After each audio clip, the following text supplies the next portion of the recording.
What is up, guys? Here we go. Just getting set up.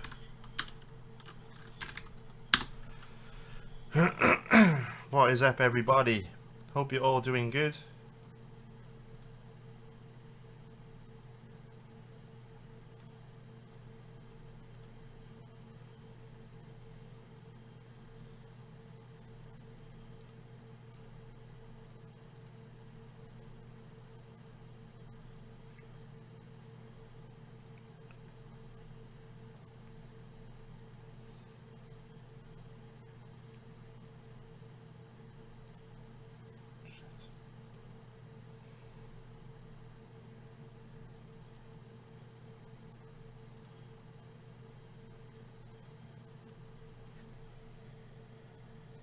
What's up, guys? Hope you're all doing good. So, I was planning on getting started a little bit earlier on than we are about to start, but we're here now, better late than ever.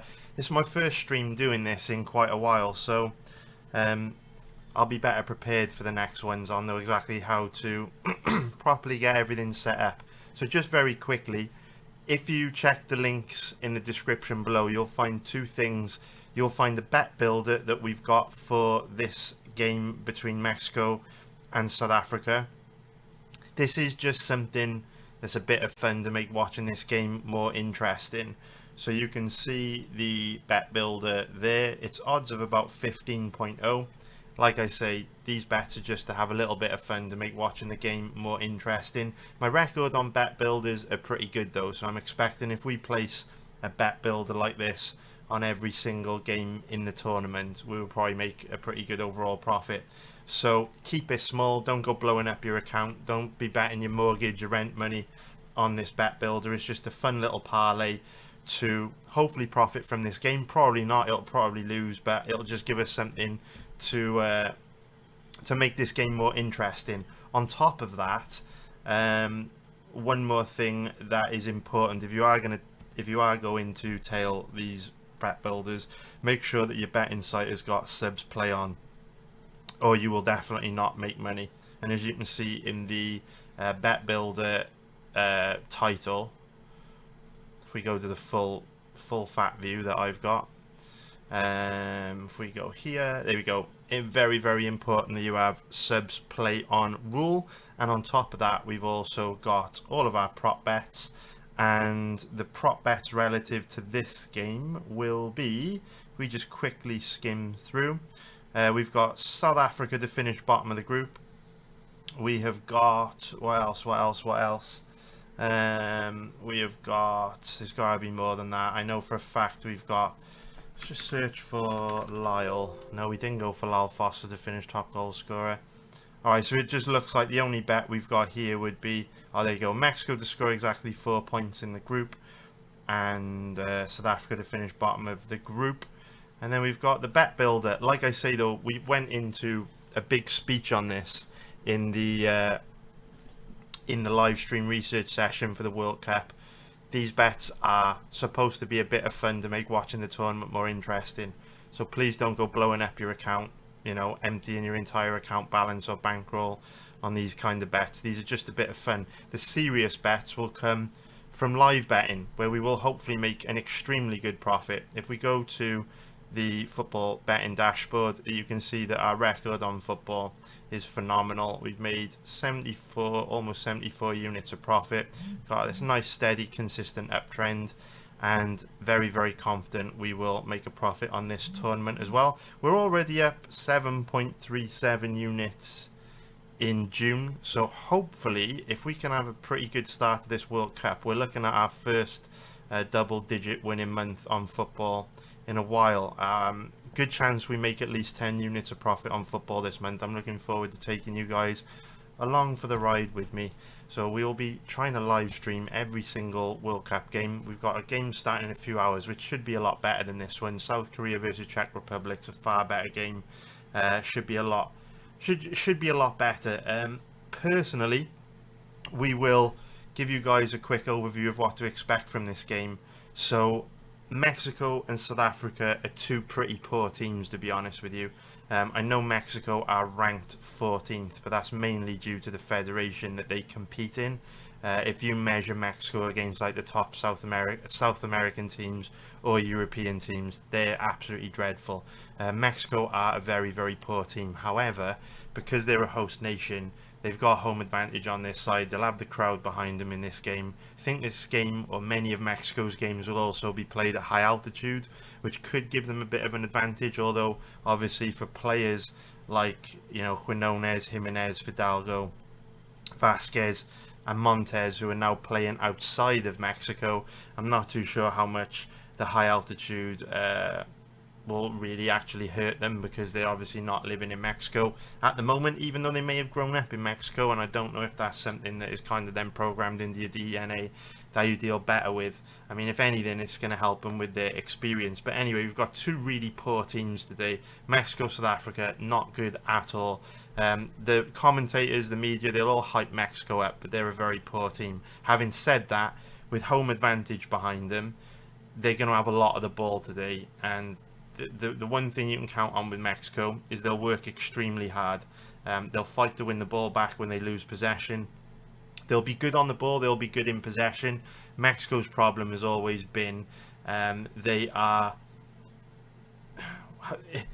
In the UK, I'm not sure if this expression will make sense to you where you live in the world, but we've got this expression called like toothless, which is basically, if I was comparing it to like MMA, a lot of you are familiar with my MMA content. Mexico would be like a high volume striker that can't really hurt their opponent. Like, they're very technical with their strikes, they're very good boxers, but they just lack the power to actually hurt you. That's how I would describe the Mexican football team.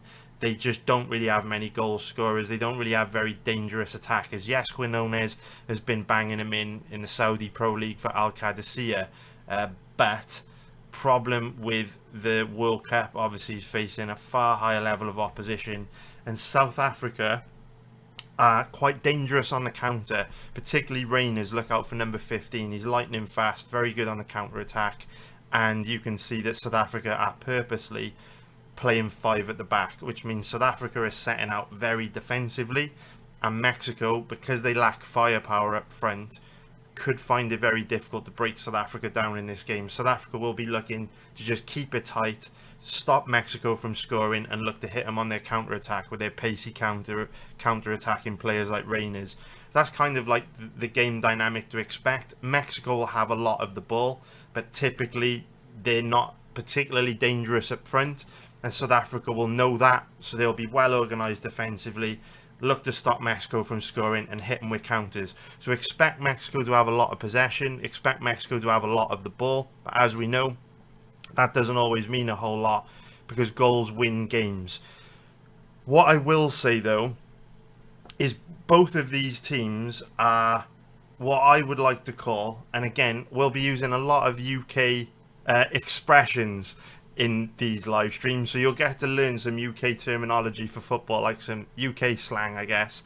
Both these teams are experts in what I would call shithousery football, where what they really want to do is score first so that they can basically sit behind the ball, switch to very defensive formations, and then use their pace out wide to try and counter-attack the opposition. So the first goal in this game is extremely important. If South Africa score first, the game will be a fucking nightmare for Mexico. But if Mexico score first, particularly if Mexico score early, they will likely go on to win 3, 4, 5-0. It's all about which team scores the first goal in a game like this, because neither of them have got a whole lot of firepower up front. Both teams are far better defensively. Both teams are very well organised, well structured, and play shithouse type football where they like to sit behind the ball, play defensively, and look to counter-attack. And so the onus will be on Mexico to take the game to South Africa with home advantage on their side. South Africa, the weakest team in the group. So it's really, really, really important that Mexico try to beat South Africa, because the South Korean and Czech Republic games are going to be tough. In my opinion, South Korea and Czech Republic are far better teams than Mexico, but home advantage can throw the cat amongst the pigeons, and we'll be talking about that as the tournament progresses. What will be really nice about this live stream, when we were doing the World Cup research live stream, we couldn't really talk, couldn't really interact, I couldn't really communicate with you guys because we had so much to research that I just had to kind of whiz through it. But this will be nice, so I can actually talk to you guys, and yeah, hopefully we can dig up some profitable bets. What I would say though, boys, obviously it's a marathon, not a sprint. We are really profitable at football. I'm probably one of the best gamblers in the world when it comes to football. I would say, in that elite level of football better. You can see over a sample size of 5,000 bets, almost 5,000 bets, we've hit an ROI of 1.9%, which is very, very, very, very, very elite. But like we were saying in the World Cup video on the live stream, when you look at my profit chart for the UFC, don't know if I can get it up from here, because if I just click that, it's going to take me to the dashboard, isn't it? Yes, okay. If I do that and that, will it take me to the home page? It will. It's a new website that's still under development. Alright, so if we look at the profit chart for the UFC, you can see all we've basically done is win non-stop since the very beginning 12 years ago. But I was obviously betting by myself for 3 or 4 years before I started sharing all my bets publicly and tracking things publicly and all that kind of stuff. So even though the football chart looks choppy, the like early stages of this UFC profit chart would also look choppy if I was kind of documenting my results when I was still learning and like developing betting strategies and tweaking and improving and all that kind of stuff. With football, I basically started tracking my bets publicly from day one. So all this choppiness, it's like me learning, essentially, figuring things out, experimenting, getting better, all that kind of stuff. And so with that being said, that's really important to consider, because you can see here I've annotated that we've made a major strategy change here, and the result of that has been, if we go back to the football betting dashboard, there we go, the result of that has been we've absolutely crushed it in 2026. Over a sample size of almost 900 bets, we've made 33 units of profit for an ROI of 4.6%, which is phenomenal. And we've had this nice, steady, consistent uptrend. So what I'm basically trying to say is, I think this level of performance, now that I've had 5 years to learn and tweak and improve betting strategies, is far closer to my true level of performance than this is. And over the long term, what I would expect is for our actual real life level of profitability to settle somewhere between 1.9% and somewhere between 4.6%. We'll probably settle at around 3 to 3.5% ROI, because if this is me after 5 years of experience kind of figuring everything out, and then this is me kind of learning and tweaking and improving and all that kind of stuff, then logically we should arrive somewhere in the middle, which is an exciting place to be, because if we do maintain a long-term ROI on a high liquidity sport like football of 3 to 3.5%, that puts us in the very top tier elite professional gamblers in the world. It really doesn't get any better than that, because of how difficult it is to profit on a high liquidity sport like football. And we're not betting obscure markets like, you know, how many fucking corners a team is going to get or how many yellow cards a team is going to get. We only target the high liquidity markets. So, you know, the Asian handicap market is one of the highest liquidity betting markets in the world. We've just had something though, that was a very good save. We just had something which is pretty good for our bet builder. We've just had something that is pretty good for our bet builder. I'm pretty sure we've got a bet on the South African keeper to have a decent amount of saves, do we? No, we've got it 3 saves, 3+ saves for the Mexican keeper. Alright, never mind. Maybe a bit too aggressive on that. Should have gone perhaps a bit lighter. Perhaps a bit lighter. Alright, what's up? Let's go through the comments. What's up, boys? What's up? What's up, guys? What's up?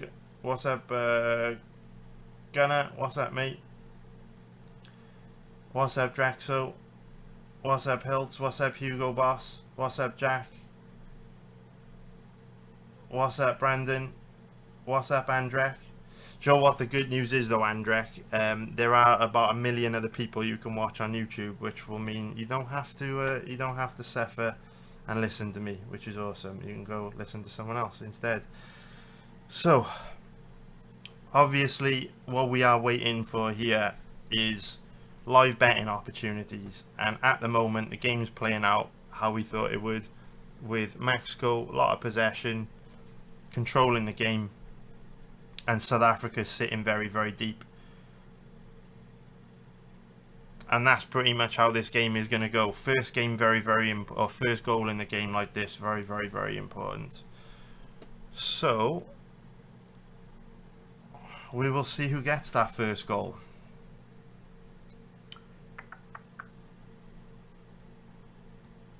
Oh, nice one, Andrek, mate. Nice one, dude. Yeah, I don't know what has happened to Mexico, really. Obviously, in the past, they've been a strong team, but for some reason, Mexico are just really poor at the moment. But you get that in international football, right? Where, like, with international football, you need like a group of decent players born around about the same time, within 5-10 years of one another, to build a good squad. And you get situations where teams just age, and you just get these periods in time where you don't have a good international squad. Like Italy didn't even qualify, and in previous World Cups they've always been challenging to actually win the tournament. So Italy have just got quite a poor crop of players at the moment. Netherlands are also going to struggle. Belgium are going to struggle. These teams that have historically been pretty solid, they're just very weak this year. Mexico's one of them. But then you get other teams, for example, Turkey. Turkey have never been a particularly successful team at international level, but I think Turkey are going to have a great tournament because they've just got this group of players at the moment which are just top tier. They're one of the best teams in Europe. Same goes for Morocco. In the past, Morocco, prior to maybe the last World Cup where they went quite deep, Morocco never achieved anything at international level. But now Morocco are arguably one of the strongest teams in the tournament. So it's just interesting how it goes in cycles. I think where you've got these countries like France or Brazil that have got millions and millions of people in their population, they're always going to be able to field a relatively strong squad. But for smaller nations like Netherlands, Belgium, it can be very cyclical. Although having said that, Mexico's obviously got a massive population, and so do what was the other example we gave? A team that were quite poor at the moment. Can't think. Italy have got a massive population as well, and they're very poor at the moment.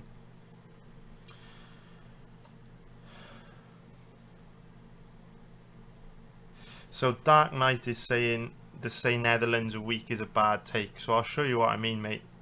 So if we bring up and I love the fact I can actually communicate with you guys now rather than having that live stream. Oh, 1-0 Mexico. Quinones. Alright, boys, we might have a betting opportunity here. We will see. We have actually also got Quinones on the bet builder. We have Quinones to have one shot on target, which I don't know why this is blurry. I will fix this for the next live stream.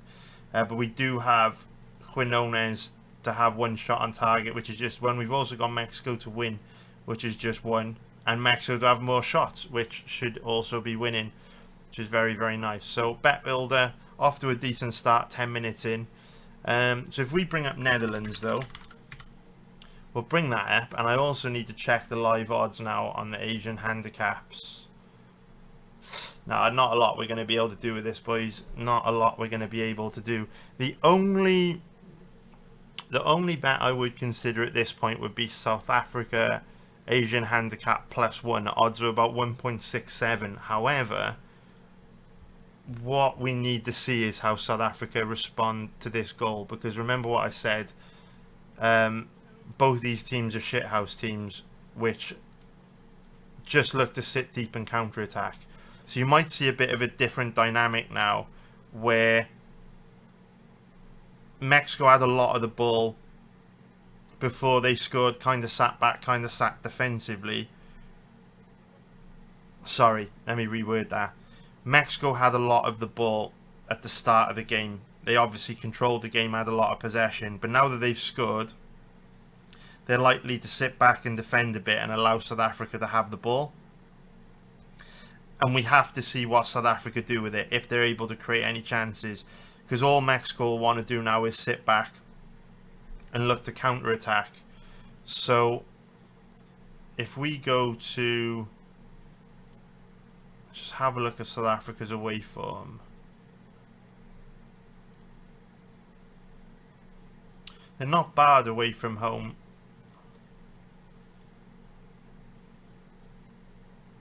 If we look at, so these are friendlies, so we won't look at the friendlies. Gold Cup. Back to 2024, it's going to be a different group of players. Alright, that doesn't tell us a whole lot, to be fair. So the only Asian handicap I'm interested in at the moment is the Asian handicap +1 on South Africa at 1.65. But problem is, they will now be wide open to the counter-attack. So we'll have to see how the game dynamic shifts for the next 5 minutes or so. We can't wait too long, or the odds on the +1 Asian handicap will become unplayable. So we just have to kind of see. But you can already kind of see a shift in game dynamic, even in the 2 minutes since the goal was scored, where South Africa starting to press more now, higher up the pitch, trying to win the ball back in more advanced positions, and Mexico happy to kind of just knock it about in their own half. They're not as aggressive to get forward. You can even see the centre-back telling his midfield to chill the fuck out and not worry about picking the ball up. And this is what they want. Ball over the top. Who's this? Jimenez? Yeah. And that's all they're going to try and do. They'll look to counter-attack now, win set pieces and nick another one off either a counter-attack or a corner, something like that. So, back to the Netherlands question. So the reason why I said Netherlands are quite a poor team is because if we bring up, let's just bring up one of their recent games, just so you can see the squad. So, a huge factor in a huge problem with these live streams is that I can be misunderstood very easily. So if I call Netherlands a poor team, in my head, what I mean by that is Netherlands are nowhere near as effective as they have been at an international level in the past. Like, this Netherlands squad is nowhere near as good as the Netherlands squads we've seen in past major tournaments. But also, I'm kind of comparing Netherlands to teams of an equal level, because Netherlands, obviously, you know, they've got an illustrious history in international football, so you'd put them up there with like the Germanys, the Englands, the Frances, the Brazils in that box, right? For me, at that level, Netherlands are very poor. They're in the very weakest sort of bottom of the pack. And the reason why I say that is, to win a major tournament, to perform well in a major tournament like the World Cup, you need two really important critical success factors. You have to have a goal scorer. You have to have that talisman. You have to have that guy that, you know, when you're not playing well, or if you fall behind, or if things are going against you, they can just pop up out of nowhere with a goal. Most teams that win the World Cup or win a major tournament like the Champions League don't just have one talisman, they have multiple talisman, so that when one of them isn't performing or has a bad game or is marked out the game or gets injured, there are other guys that they can look to win games from. So if you look at like France, for example, obviously you've got your talisman is Kylian Mbappe, but you've also got Ousmane Dembele, you've also got Dewey, you've always also got Mikel Elise. That's four talisman that can just flip a game on its head, win the game for you out of nowhere. You look at Brazil, you know, you've got Vinicius Jr., you've got Rafinha, you've got Igor, Thiago, and God knows how many other players. You have to have talisman, you have to have match winners. If you look at the Netherlands squad, I don't see a single talisman personally. That's why I think they're a poor team. Somerville, very dangerous winger, I love him, but he's not that elite level player that is going to win games out of nowhere and drag you through difficult matchups. If he was, West Ham wouldn't have got relegated. Marlon, we don't even need to fucking go there. Gakpo, you know, decent, but again, not a talisman. You know, Reinders wasn't even in the Man City squad towards the end of last season. And if you look at the bench, Memphis Depay, I've watched Memphis Depay in the Brazilian Serie A this season. He's been quite poor. Brobbey, you know, he's an awkward target man, but nothing special. Weghorst, awkward target man, nothing special. So when I say Netherlands are a poor team, I'm measuring them against like the other top teams in the World Cup, and I just think they're nowhere near the level. They're a poor team in that context. So I hope that makes sense, because I understand it's really it's easy for me to be misunderstood. You know what I mean? What have we got? What have we got, boys?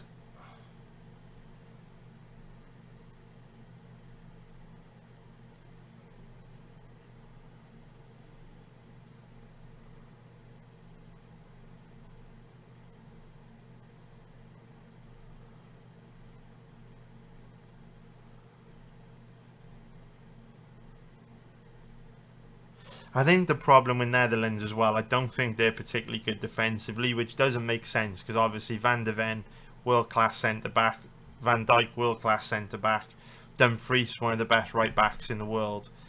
But I think Netherlands are quite dodgy defensively as well. They do concede a lot of goals because they play so open. And defensively, I mean, Ake is a great centre-back as well, but they do concede a lot of goals. I think Netherlands will struggle pretty bad in this tournament. So that's also good for our bet builder, boys. That is also very, very good. How are we looking? We have got... let me see if I can improve the resolution of this.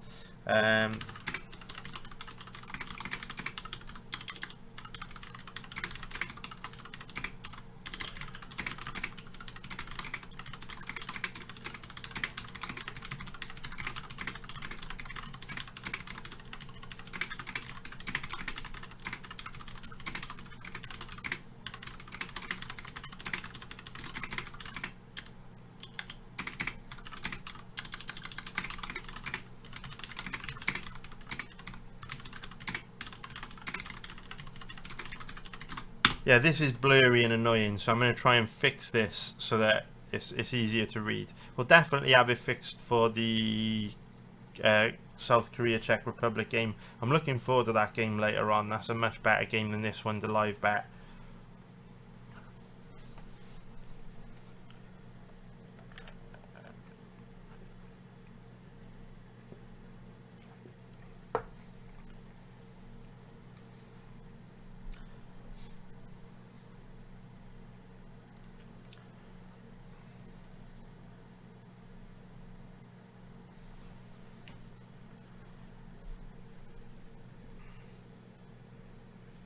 Can you see the difference in dynamic though? I haven't finished building this website yet. It should be done very, very soon. But if we go to like the sales page for the football betting group and we scroll all the way down to here, what we're witnessing in this game currently is exactly what I talk about in these two paragraphs here, where when the game started, Mexico understood how important it was to score the first goal, because then they could control the game and they could look for opportunities to counter-attack. So from the first minute, Mexico aggressive in the press, aggressive at moving the ball forward quickly, and really went after South Africa and attacked them hard from the first minute. But as soon as they scored, they started to sit back, defend more, knock it around a bit amongst the back four in midfield.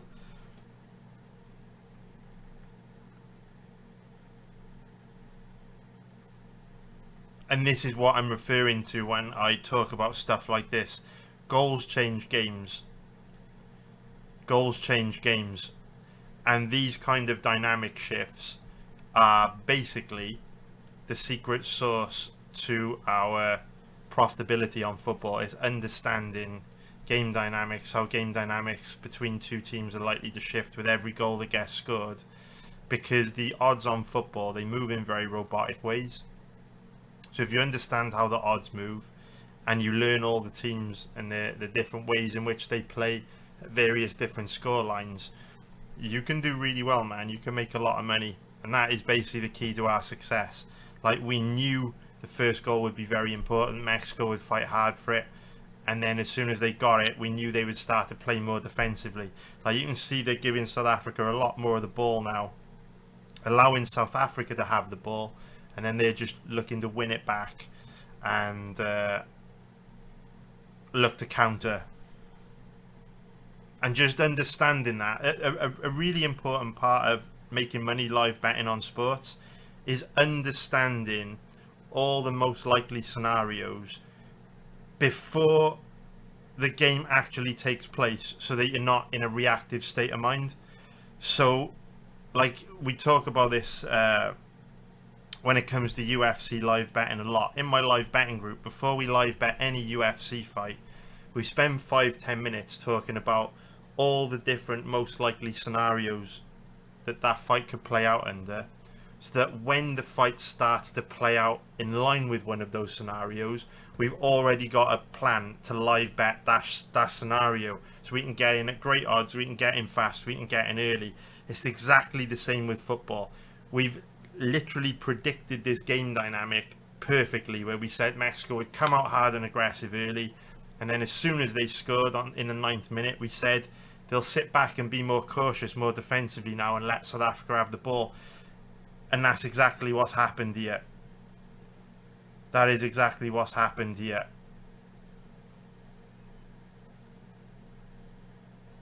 That is exactly what's happened.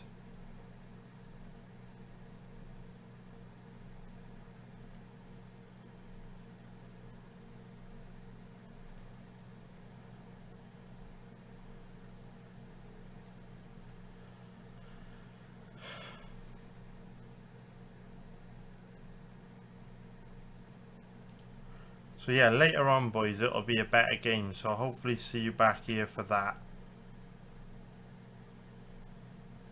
Czech Republic will be much better for live betting later on. Hopefully we can dig up some live bets on this, but at the moment there's not a lot for us to do. Even though we've predicted the game dynamic correctly, it doesn't necessarily mean we can profit from it. Oof! Mexican keeper taking a big gamble there. Was that handball? That looked like it might have been handball, you know. I think the difference is the Mexico left back was square to the ball. He's like this. And so, obviously, if the ball's going to hit the chest anyway, even if your arms are like here, it's not really handball. But it'll be interesting to see a replay of it.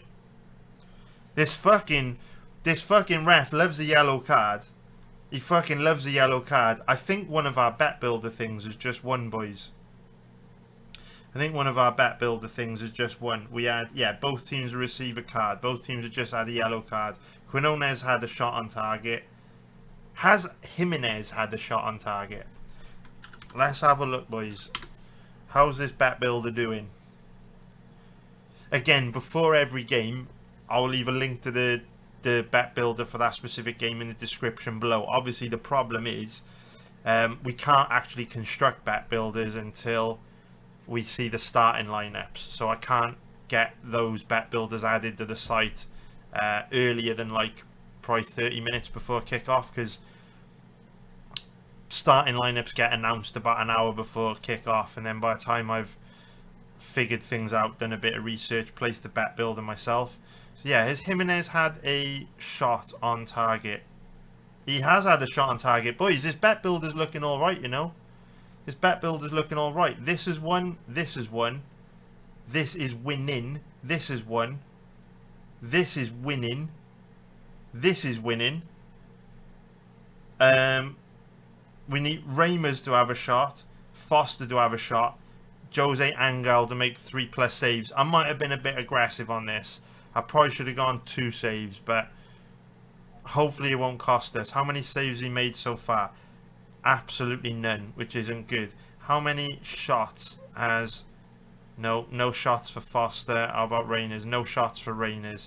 Alright, so we've hit a lot of legs, to be fair, on this bet builder. It's looking good, but we do have to get some shots from Foster and Reyners and some saves from Rangel. To be fair though, they kind of go hand in hand, right?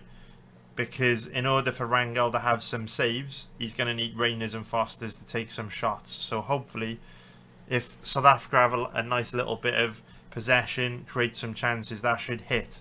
Fingers crossed. That's what we're hoping for anyway.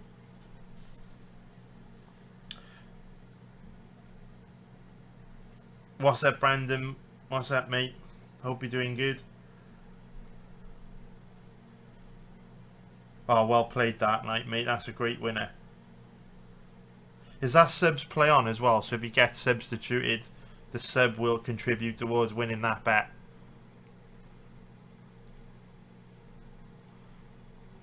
I don't place any bets like bet builders or anything like that unless we have the subs play on rule. It's so important. Just I think if your player gets injured and subbed, your money's dead in the water on the props unless you have that subs play on insurance.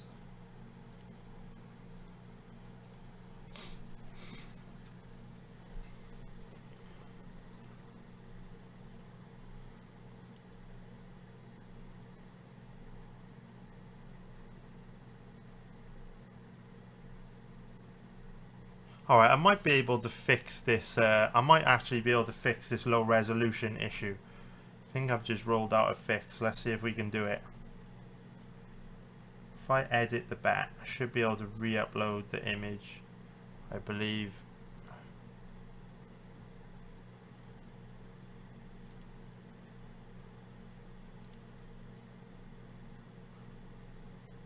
Alright, let's try that. I've just re-uploaded the image. Oh, there we go, boys. That's much better. You can actually read it now. Happy days. So all of this is looking good. All of this is looking good. We just need this. To be fair, though, we're only 26 minutes in, boys. We're only 26 minutes in. So, pretty good chance, I reckon. I think we got a pretty good chance of hitting this bet builder. We wouldn't need a whole lot to happen to win. Just need a decent spell for South Africa with their two strikers to have some shots. They don't even need to be shots on target. So what's up, Adil, mate? I should be releasing that video after this live stream, mate. I'm gonna record it after this live stream and try and upload it before the South Korea Czech Republic stream later on. But I will be honest with you, boys, it's a terrible card. Absolutely terrible. It's like, it's one of them things where, like, I know people are probably excited because it's at the White House and it's got some big names on it like Topuria and Pereira, but I don't really care about that shit personally. Like, for me, I only watch sports to try and make money from them in betting, and this White House card is probably the worst UFC event I've ever seen for betting. It's an absolute abomination. It's an absolute joke. So I've got to be honest, man. Even though we'll get a video out for the White House card, I'm far more excited about that Fight Night card the week after. That is headlined by Manel Kape and Koichi Horiguchi. This White House card is an absolute joke. Terrible. I mean, it could have been the biggest UFC card of all time. You throw Bo Nickel, Carl Dorcas on the card. I just don't understand what Dana's doing. It's such a bad card. It's absolutely terrible. Hate to be negative, but it's just an awful card. From a betting point of view, maybe it'll be entertaining, whatever, but I don't really care about that sort of stuff. I'm here to make money, and that's all I care about, man. We need Foster.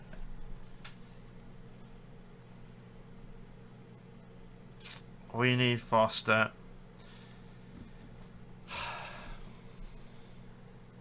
Start creating some chances.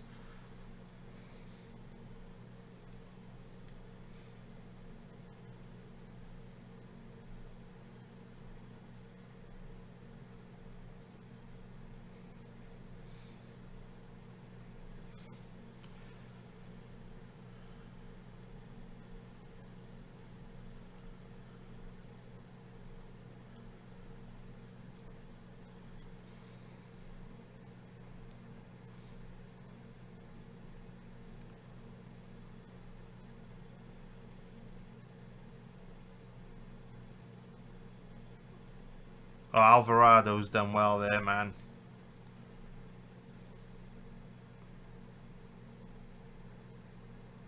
This game's taking place at Stadio Azteca, right? Let's take a little look.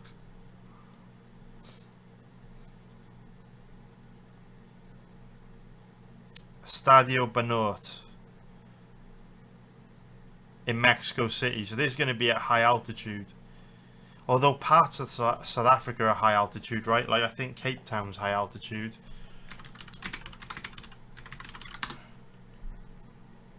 "100 feet above sea level." Or maybe I'm wrong. Maybe I'm wrong.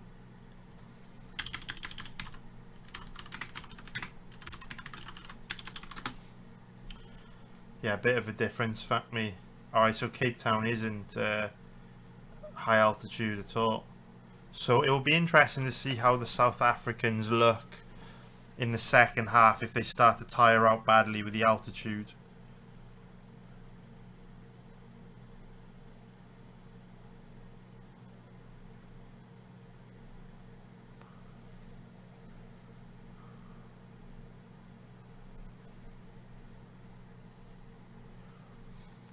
I think Garcia versus Lopez is it's one of those fights where like we talk about this sort of stuff quite a lot on the breakdown videos, right? Where like if making money betting on the UFC just came down to like working out who the more skilled fighter is, we'd all be rich because that's really easy. Like when you look at Steve Garcia's last few performances, particularly his performance against Calvin Kattar, he looked so good, he was so technical. And for me, Diego Lopez is like a bit of a basic boxer. Like he comes forward in that high boxing guard and he doesn't move his head very much, and he relies a lot on his chin and his toughness to cause his opponents problems. And for me, Steve Garcia is like a way higher level striker than Lopez, but I can't get out of my head how bad Steve Garcia looked on the ground in some of his early UFC fights. If we bring it up, I would bring up a video. I would like get Fight Pass up and show you a clip of what I mean, but I've done that before and then the streamers got taken down midstream, so I won't risk that happening now. But in Garcia's early fights, I know it was a long time ago, but if you go and watch the Luis Pena fight, he literally just laid on the ground doing absolutely nothing. He also looked bad in the first round against Charlie Antiveros. Looked really bad in the first round against Shyalan Nurtenbeke. So it's one of those matchups where even though on the feet I would give Garcia quite a big advantage, if Lopez does get into the ground, he could just completely melt. It's one of the best fights on the card. Cheers Adil, mate. Johannesburg, that's a good point.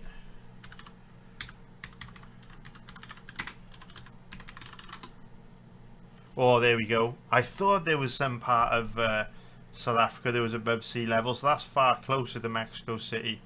So where do Mamelodi Sundowns play? What city? Here we go. We're going to get a shot. So they play in Durban, Pretoria.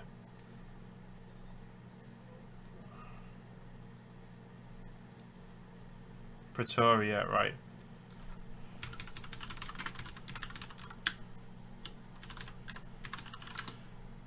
No, so it's about 1,000 meters below Mexico City, because a lot of these South African players play for Mamelodi Sundowns. Mexico on the counter. This is where they haven't got many men forward. Not a great ball, that. That's what I mean, Skids, mate. Like when Lopez postures up, that power he's got with his knockout power, it also translates to his ground and pound. He's nasty. I wish I could bring a clip of Steve Garcia's ground game up, but if you go look at his fight against Nurtenbeke, the first round, the Luis Pena fight, he just looks completely clueless on the ground. That's a good save. That is a good save. That's a very good save. That is a very, very good save.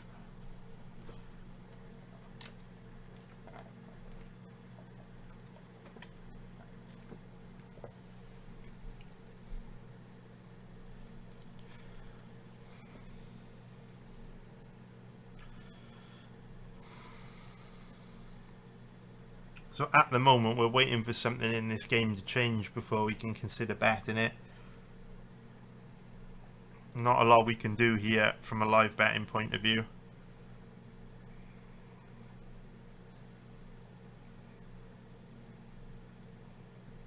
We'll see what the odds are looking like after a second goal, depending on who gets it. Should we have a little update on our bet builder? How are we looking?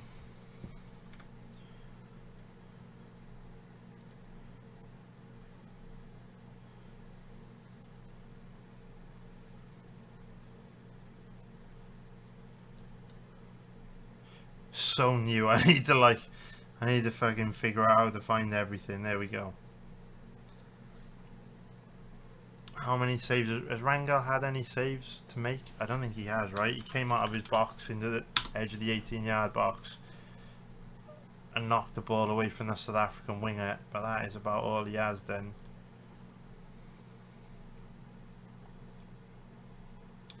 Any saves for Rangel? He has not made a save. Any shots for Rangers? No. Any shots for Foster? Yes. So Foster has had one shot. So all we need now is 3 saves from Rangel and 1 shot from Rangers. And this bet builder will win. Wondering if we can cash out though. Are we being given a good cash out number? Because we've ticked almost everything off the list.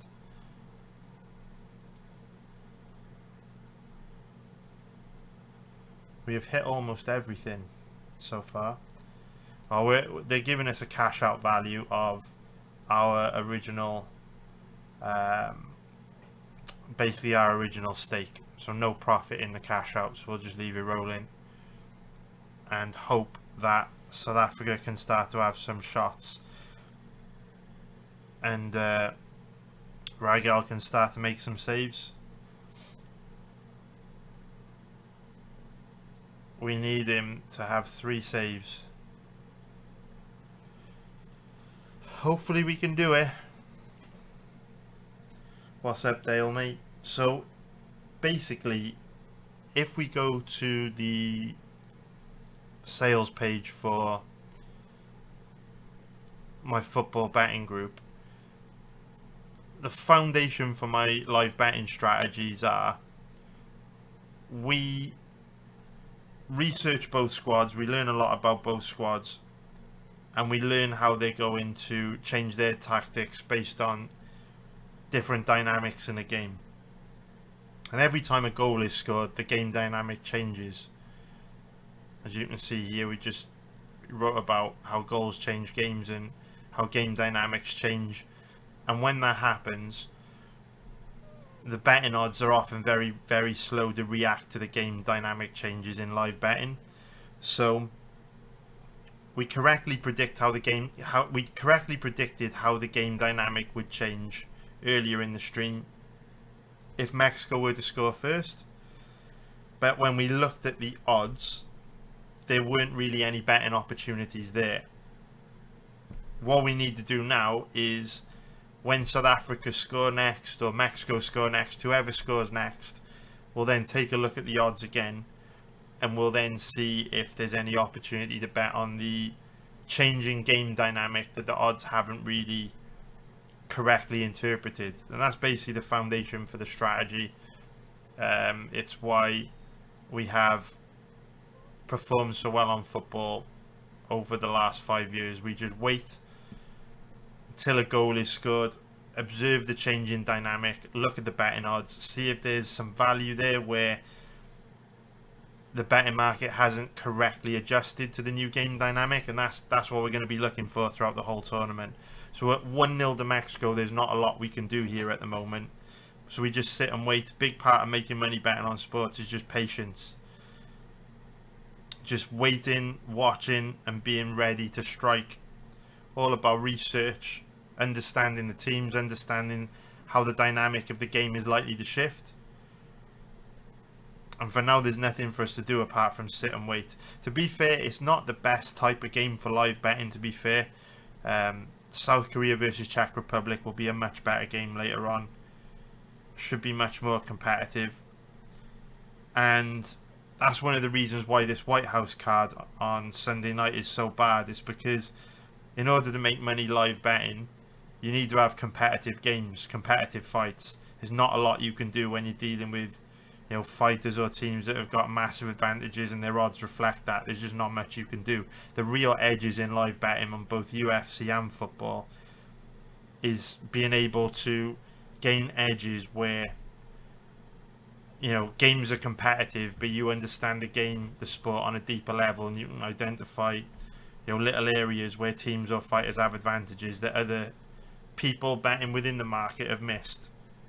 And as we work through this World Cup betting campaign, you'll see that when we bet games that are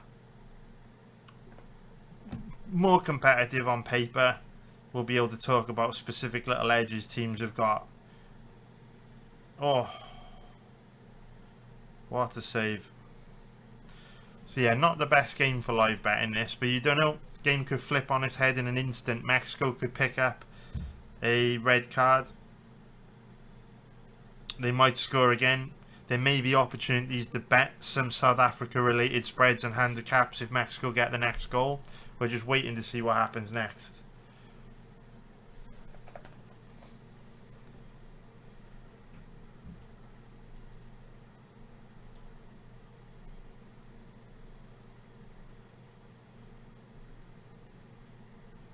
Oh, well played. Oh my god.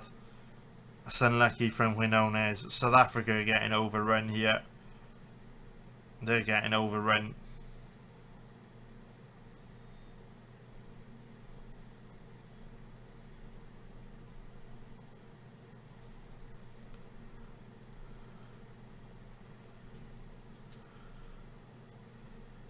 What I always say about when we live bet on sports though, and it goes the same for UFC, like we can't obviously live bet every game, but when we're not live betting, we're learning. The reason why we're able to predict how both Mexico and South Africa are going to perform depending on the scoreline and different game dynamics is because of all the other games we've watched of these teams, which we haven't live bet. We're downloading information, right? So that even though we might not be able to make money on this game, or even though we might not be able to live bet this game, we're going to see an hour and 30 minutes of Mexico and South Africa, which will put us in a much better position to accurately predict the outcome of their upcoming games, because we're always learning, we're always developing new info, or downloading new information about teams and players that we can use in future games. So one of our naturally huge edges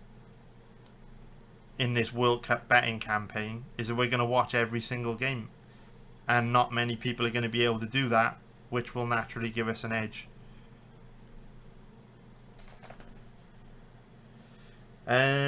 So the realizer, so in terms of like predictions for USA versus Paraguay, mate, I would say football doesn't really work like that. I don't know how deep you want to get, right? But with the way that I look at like the way that I look at football, I don't think making predictions is like the correct way to approach it. Like again, I'll keep bringing this page up where we talk about how with every goal that is scored, the game dynamic changes. So my approach to football is I'm someone that just interprets game dynamics and is able to read different changes in game dynamics, right? So if you look at a game like USA versus Paraguay, USA have got home advantage, they've got a stronger squad, they've got the better players, they've got more firepower up front. Anyone with eyeballs and a brain is going to tell you the USA are more likely to win. And that's exactly what I'm going to tell you. Problem is, the odds reflect their chances of winning, so there's no value in betting America to win. Even if they win, it's still a pretty bad bet long term that you'll struggle to profit from. And so the problem with a sport like football, and again, if we scroll down here, if we scroll up, if you just read that paragraph, most people lose betting on football because it is the most competitive betting market in the world. And they view football through a very linear lens. Who's going to win? Who's going to lose? They try and predict the outcome of games. But when you've got 22 men running around the pitch, pinging a ball around at 100 mile an hour, anything can happen. And instead of trying to predict who is going to win or what's going to happen in such a crazy, chaotic, unpredictable game where we know the game dynamic could change 3, 4, 5, 6, 7 times in a match, you're better off understanding the different game dynamics, how both teams react in different situations, what tactics they adjust to in different situations, and then just live betting. Because we can all talk about how America have got better players, better squad, all that kind of stuff, but if Paraguay score first, it changes everything, and then it's extremely unlikely that America will win. And like I say, when you've got 22 players pinging a ball around the pitch at 100 mile an hour, Paraguay could easily score first. So predictions are a tough one when it comes to football for me. I'm more of my style of betting is more we bet on game dynamics. And if you spend a lot of time watching these live streams with me throughout the tournament, you'll learn a lot in terms of how to interpret different game dynamics. Like if you were here at the very beginning of the stream, we literally said exactly how the dynamic of this game would change if Mexico scored first, and it has happened. Like, we perfectly predicted the changing game dynamic here, where Mexico would start hard, press hard, work hard to get the first goal, and then if they got the first goal, they would sit back, allow South Africa to have a lot of the ball and look to counter-attack them. That's what we're seeing here. Now, unfortunately, this is one of those situations where even though we correctly predicted the game dynamic shift, the odds still remained accurate. What I can promise you, and I've got a 5,000 betting history to back it up, there will be lots of situations throughout this tournament where we correctly predict the shifting game dynamic and the odds are based on a completely different dynamic. And that's where we profit. We use our knowledge, we use our experience, we use 35 years of experience. I've been watching football for over 35 years. We use all those decades of knowledge and experience to correctly interpret the changes in game dynamics that the betting market gets wrong. And that's what my edge is. That's the way I do things. Mexico should have got a second there, man. So yeah, that's basically our strategy. So it's like I say, there's a much better game later on between South Korea and the Czech Republic, where hopefully it'll be better for live betting. The problem with a game like this is,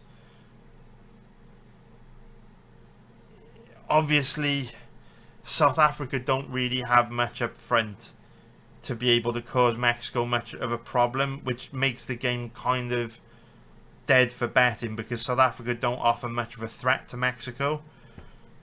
But when you get a game later on like South Korea versus Czech Republic, where they're both quite well balanced all over the pitch, there's way more opportunities for us because both teams can hurt the other.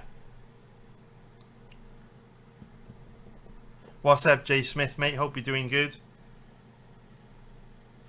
So that is going to be half time, boys. What I will do, I'll take a quick break now, and then we'll be back just for the start of the second half.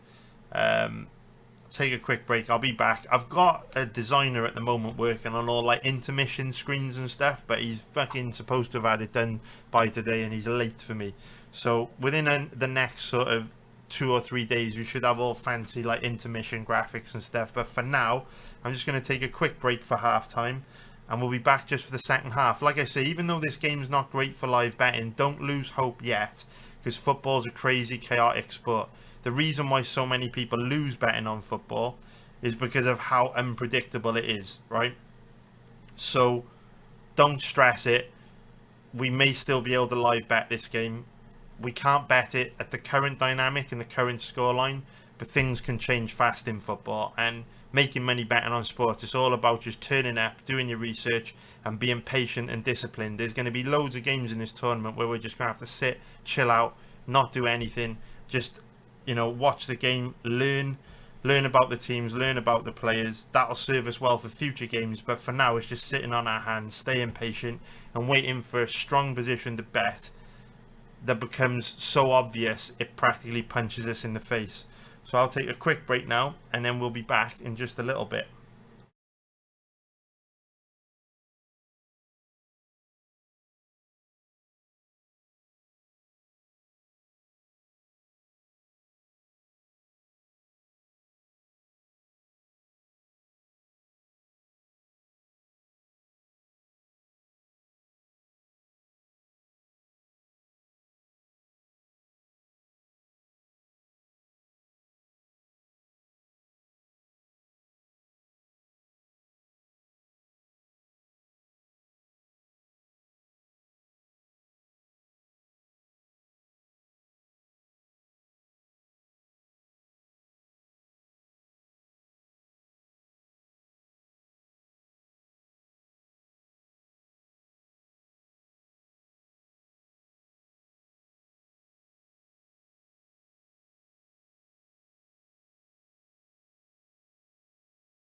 What's up, guys? We're back. Hope you're all doing good. What is up, guys? Just doing a bit of work on the website during half time, trying to bloody get it ready for you guys as soon as possible. Second half, here we go.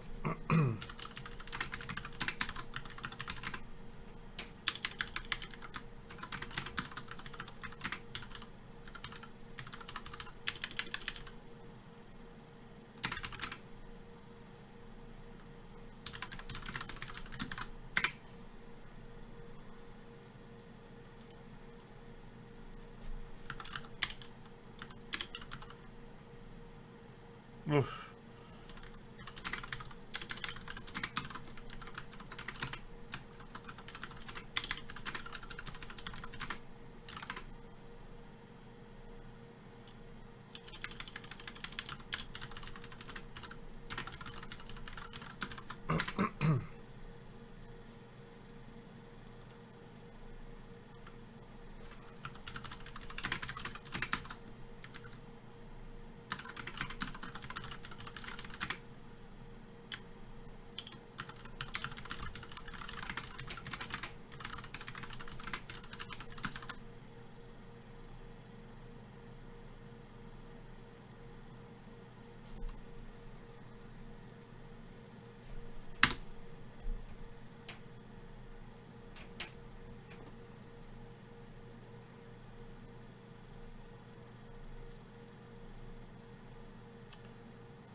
I'm not interested in betting on the over 1.5 goals, Jay Smith.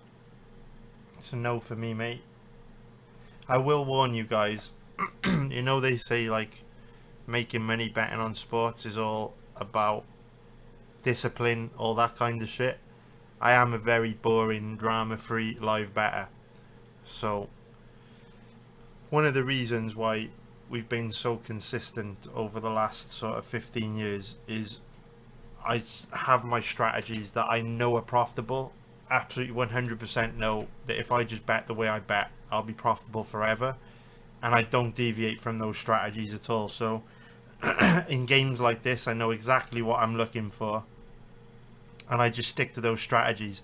The over 1.5 goals probably will hit. In fact, it will almost definitely hit, I would imagine, because as South Africa tire out more and they get more desperate to get back in the game, they'll have to push on, leaving them more vulnerable to the counter-attack. But the odds are currently 1.36, which is just absolutely terrible value. And if the odds are only 1.36 50 minutes into the game, they're going to continue to just be a very steep price to pay even deeper into the game. Like if we bring up the calculators, and this is where it also comes down to learning about how the odds move. So the current odds on the over 1.5 goals is 74%, which means you'd have to give it like an 80% chance or more of there being a second goal to get any value at all. It's just a very, very steep price to pay. And in order to take a shot on the over 1.5 goals at this stage in the game, I'd want to get an amazing deal.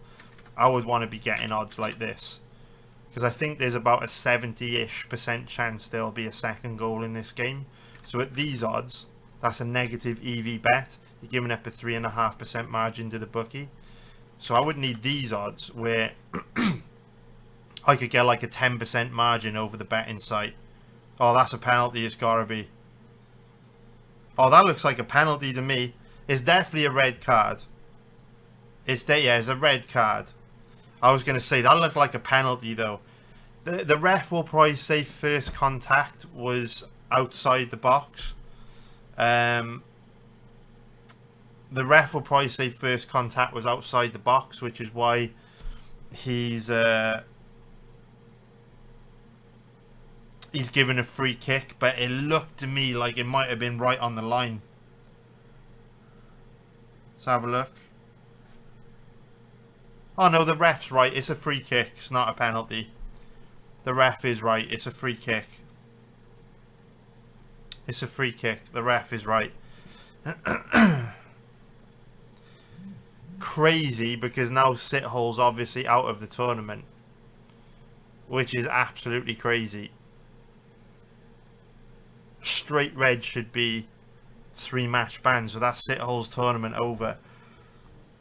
Dangerous position for the free kick as well.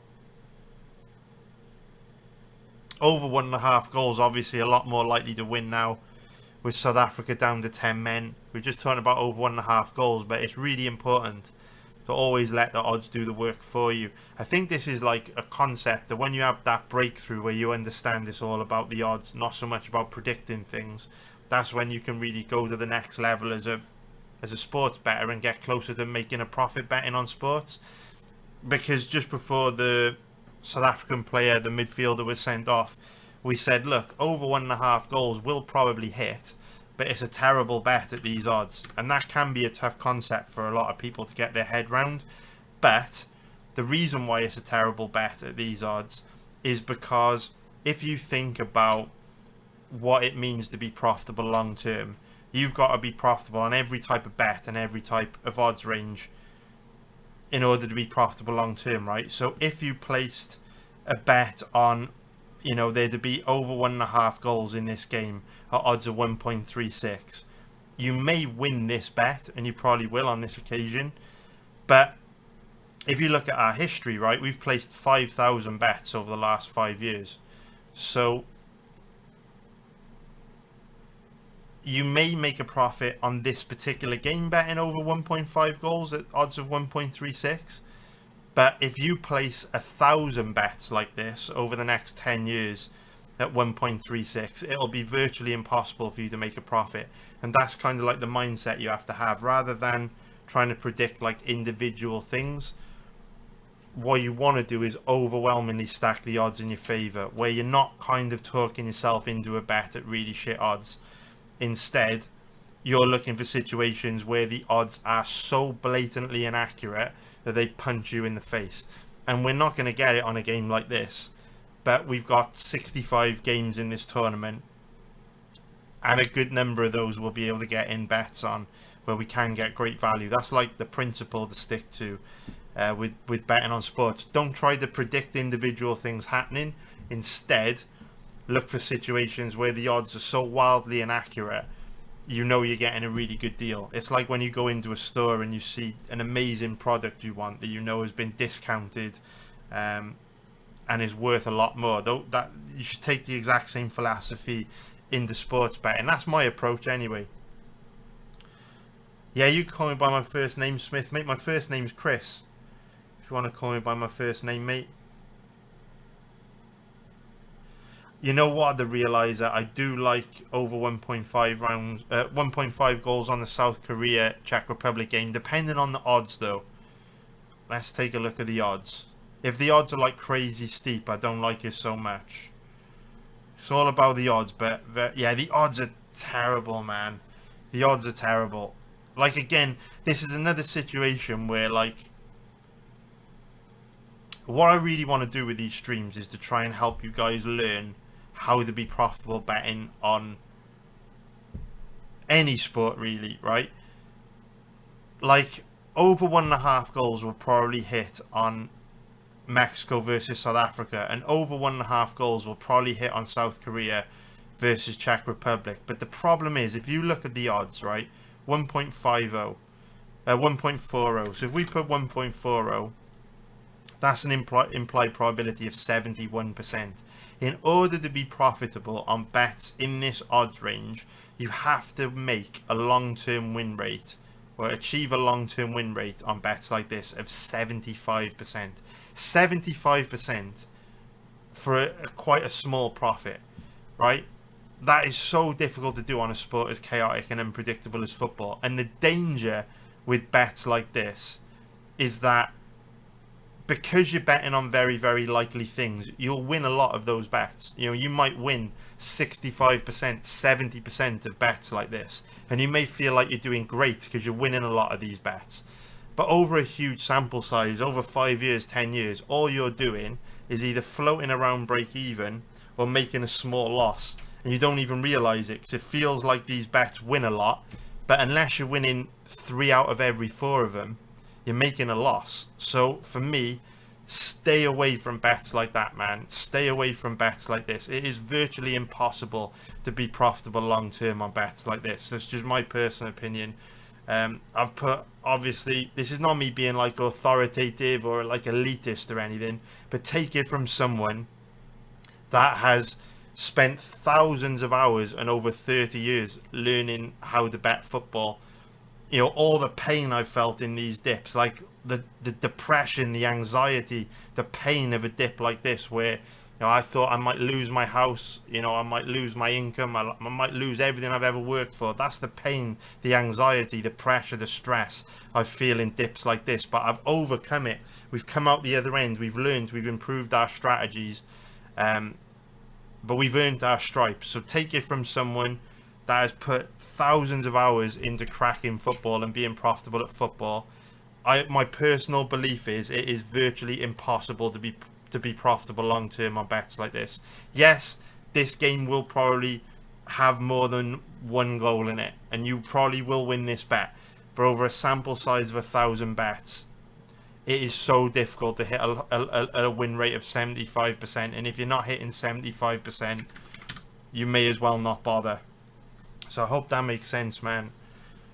I hope that makes sense. And another way to frame it, for every 1 bet you lose in this odds range, you've got to win 3 bets just to get back in profit. So the way our brains are wired, sometimes you may, because we've all got big egos, we all get overconfident. Big egos and overconfidence is the reason why I have these dips and I get my ass handed to me, and I have to fucking rethink the way I'm doing things and make changes and improve, right? But our ego can sometimes be like, oh, I know what I'm doing. I know a lot about sports. I'm experienced. I can win 75% of these bets, right? You may think you can. Maybe you can. But a far more difficult way of framing things for your brain to feel confident in is if you say for every 1 bet you lose in this odds range, you've got to win 3 just to make a small profit over the long term. Think about that. Every time you take a bad beat, every time there's a random red card or a boring 0-0 that you didn't expect, you have to win 3 bets to cover every 1 loss just to make a small profit. So, hope that makes sense, man. Hey, ST Hong, hope you're doing good, mate. Hope you're doing good, man. And like Beep Beep in my Jeep said, I promise you, boys, if you want to make money betting on sports, the only, well, not the only way to do it, but the best way to do it, I guarantee, is live betting, boys. Live betting is where the real money is. I promise you that. And again, it just goes back to everything we've been talking about in this stream, where it's very, very difficult to find great value bets pre-game because football's the highest liquidity sport in the world. It's the most popular sport in the world by a mile. There are so many eyeballs on these betting markets. It's very, very difficult to find value. But in live betting, where the dynamic of a football match can switch in a second, if you're above average at interpreting shifts in game dynamic, you can find really good value bets because it's impossible for the live betting market to quickly react to goals being scored and quickly react to changes in game dynamics so that all the odds are accurate. That's why I am very, very, very clear. I specialize in live betting. Live betting's where the money's at. I promise you that, boys. From someone that spent fucking decades and put thousands of hours into this, live betting is where the money is. You just have to be patient. You just have to be really patient, man. What Asian handicap would you bet here at ST Hong? What Asian handicap would you bet, mate, if you were gonna go for it? I'm not religious, no, the realizer, man. I'm not religious at all, mate.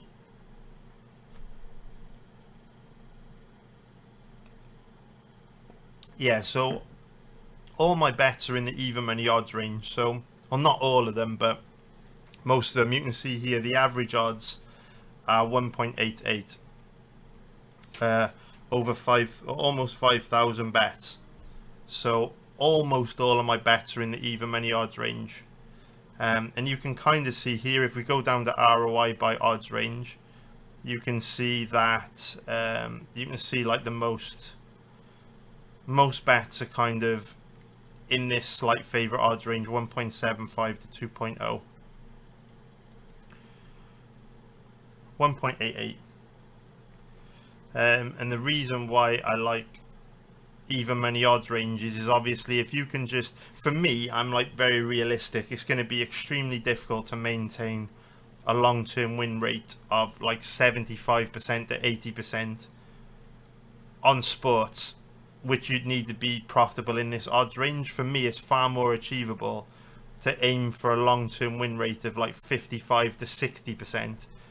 And in this odds range, if you can obviously maintain a long-term win rate of 55 to 60%, you'll make a profit. So that's like my goal, just to win slightly more bets than I lose.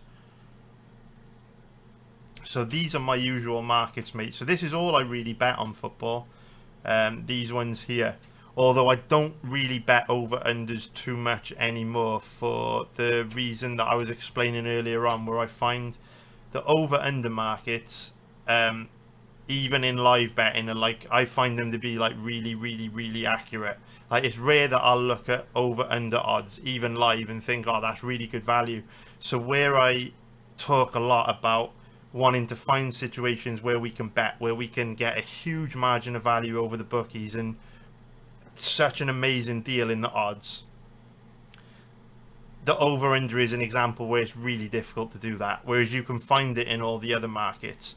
So if you look, like, obviously we're profitable on almost every single type of bet apart from over-unders. And if we go back to the home page, see where I've got this annotation here, where we had this downtrend, and then I made a major betting strategy change here.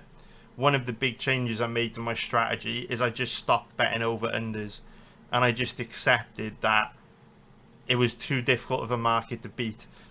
And so I just retired from it, and that's given us a big boost in profitability, where we go back to the dashboard, we go to 2026. Since we stopped betting over-unders, we've done a lot better. You can see we're up 33 units this year across a sample size of about 1,000 bets. And so, like, I think the over-unders are a really good example of the point I was trying to make earlier on, where, like, unless you're paying really close attention to how you perform and, like, analyzing everything in a lot of detail, you might not realize that certain things you do are costing you money. Because, like, a minus 1.2% ROI, it's like a small number that can fly under the radar, right? Losing 9.9 units across a sample size of 800 bets or 5,000 bets in the bigger picture, like, that can easily fly under the radar. You might not even notice it unless you're paying really close attention. So that's why it's really important to track everything in a lot of detail, so that you can constantly be analyzing the way you do things to constantly tweak and improve your strategies. And my general rule, I do this on UFC, I do this on football, I do this on everything.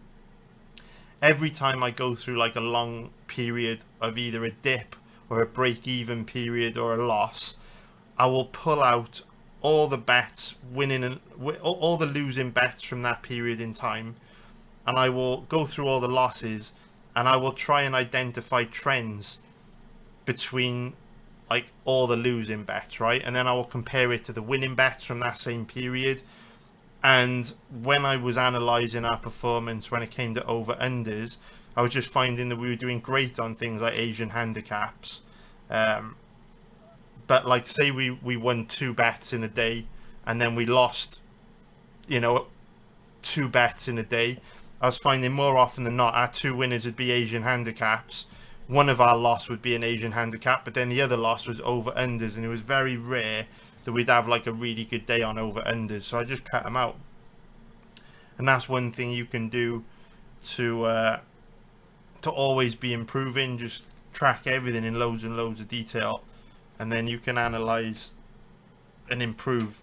And that's why, if you look at our profit from this year, 4.6% ROI is much better than we've done over the last 5 years. because as we got from this annotation, I'm constantly improving, I'm constantly learning, I'm constantly getting better. And we should hopefully break this all-time high by the end of the World Cup, I would imagine. We're only about 3 or 4 units off it now, so I'd imagine by the end of the World Cup, I would expect to hopefully make like 5, 6, 7, 8 units on this World Cup. Fingers crossed we can do it. Then we'll break this all-time high. Fingers crossed, from April 2024 after this very nice run-up. Hopefully we can do it. So I think, oh, good luck, ST Hong, mate. Good luck, man. How do I see Ilya Justin going? What's up, Uncharted, mate? I think that obviously Topuria's got huge advantages. I think Gaethje, he's quite old for a lightweight now. He's going to be declining. He's bad defensively. We know Topuria's got true legit knockout power, fast hands, great boxing. I think the one thing that might save Gaethje is obviously Topuria's had a lot of personal issues, and sometimes that can have a big impact on how you look. You know, if you think back to, I know it's quite, you know, I know it's a little bit different, but obviously when Conor was on the come up, he was this young, hungry bull. He looked amazing. As soon as he started to get money and have some issues outside the octagon, he started looking awful against guys like Nate Diaz, Dustin Poirier. You look at John Jones, you know, when he was on the come up, he was absolutely incredible. And then when he came back after some personal issues, he looked terrible against Ovin St. Preux, terrible against Dominic Reyes. Oh, it's 2-0, very nice. Raul Jimenez.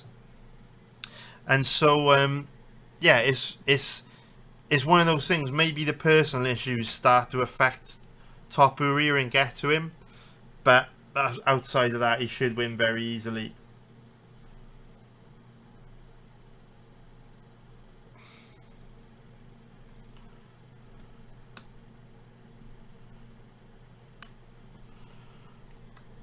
So let's take a look at the Asian handicaps on this one. They're quite stingy, to be fair. Not a lot we're going to do with them. Not a lot, boys. Not a lot.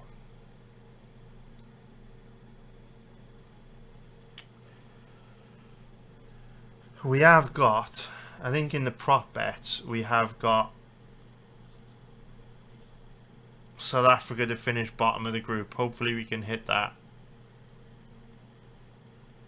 That would be very nice. They're not looking good based on this, and obviously they've lost their main midfielder as well to that red card.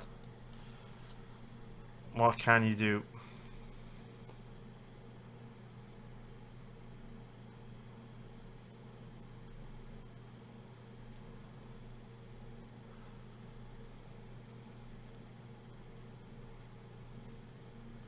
You know what, Jay Smith? I don't think Mexico will chill and pass it around. I think Mexico will want to score as many goals as they possibly can because of the third place ranking system. So the World Cup is different this year, where if we bring up, let me just bring up the tournament bracket.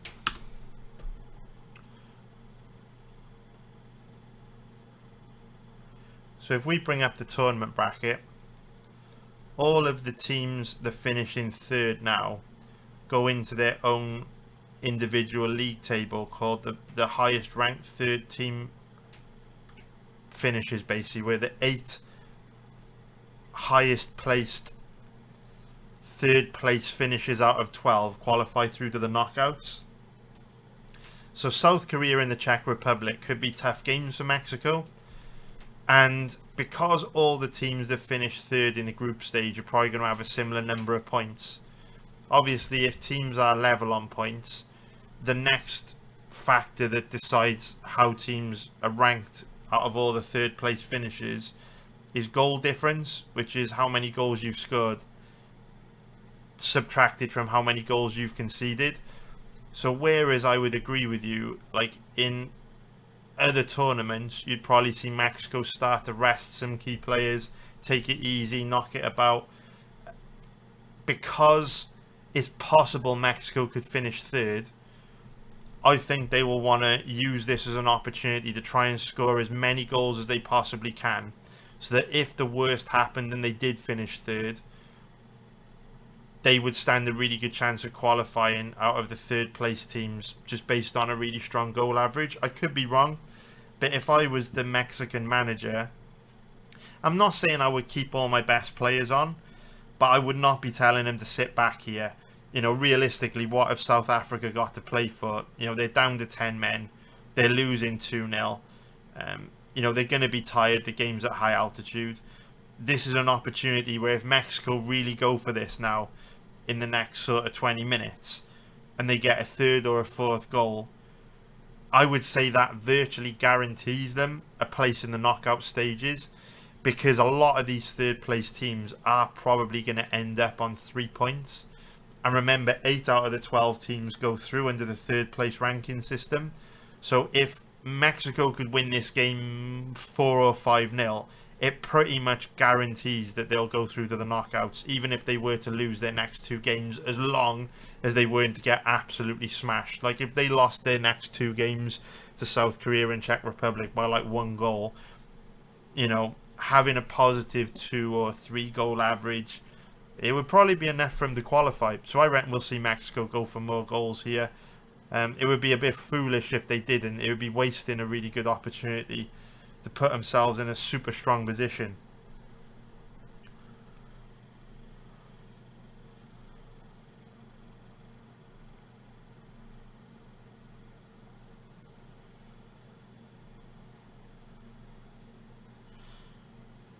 Also, we're talking about game dynamics. Weirdly,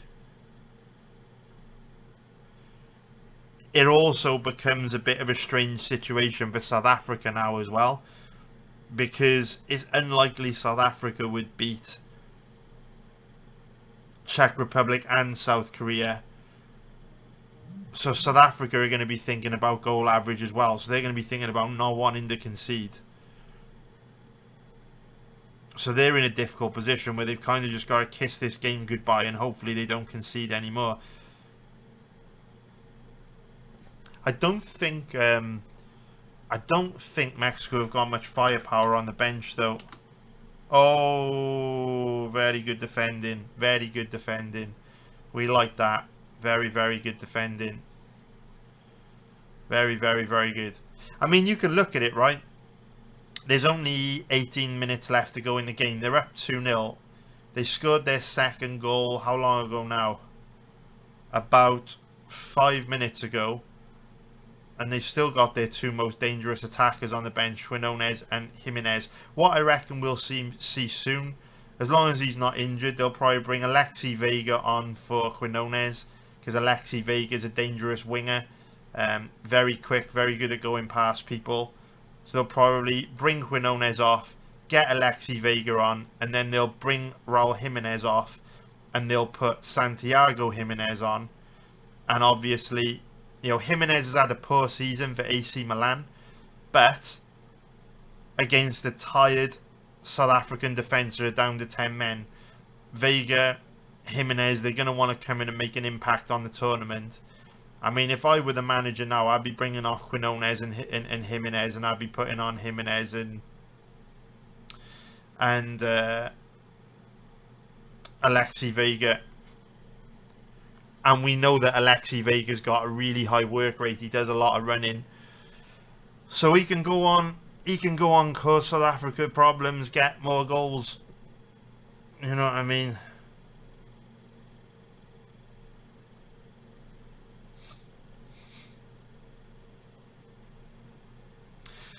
So with Czech Republic, Jeff, what I would say is Czech Republic are the best team in this group. They were really good in qualifying. They've looked great over the last year, but home advantage is a really big deal in sports, particularly football.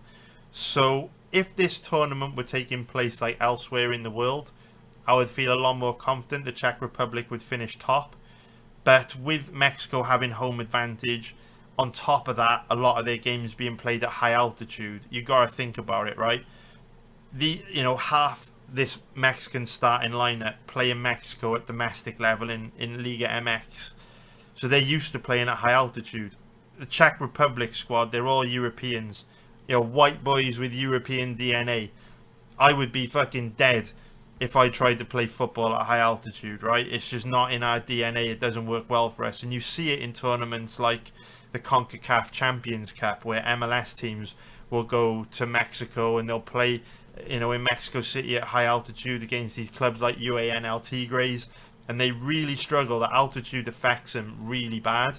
So, look, Czech Republic are the best team in this group, but it's a huge intangible that we don't know how, the home advantage, the altitude is going to affect them and how big of a boost that's going to give Mexico. But personally, I think Mexico are really shit. Personally, I don't think they're a good team at all. And I think Czech Republic are decent.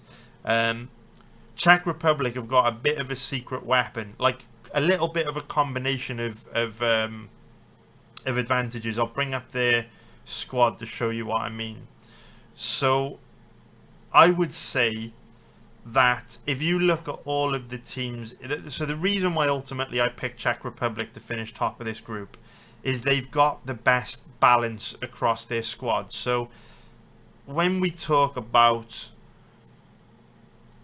which teams are likely to progress and do well in this tournament, a big part of it is strength in depth and balance, right? What you don't want is to be a team that relies too much on specific players, because if one player's marked out of a game or gets injured or has a bad game, you don't want to be like Wales, my home nation, right? Where back in the day, if Gareth Bale got injured, we were totally cooked. So when you look at Mexico, when you look at South Korea, they're really light in terms of strength in depth. So for example, for Mexico, if Raul Jimenez were to get injured, I think Santiago Jimenez has had an awful season for AC Milan. He hasn't had any impact at all. And Alexi Vega is decent at domestic level in Mexico at Liga MX. But there's a reason why Alexi Vega has never had that big money signing and moved abroad. To some extent, you could say the same about Quinones, right? Quinones performed well domestically at Liga MX. He got his big money signing to Al Qadisiyah in the Saudi Pro League. But there's a reason why guys like Quinones, guys like Vega, they never really make it in the top leagues in Europe. Because ultimately they're not good enough, right?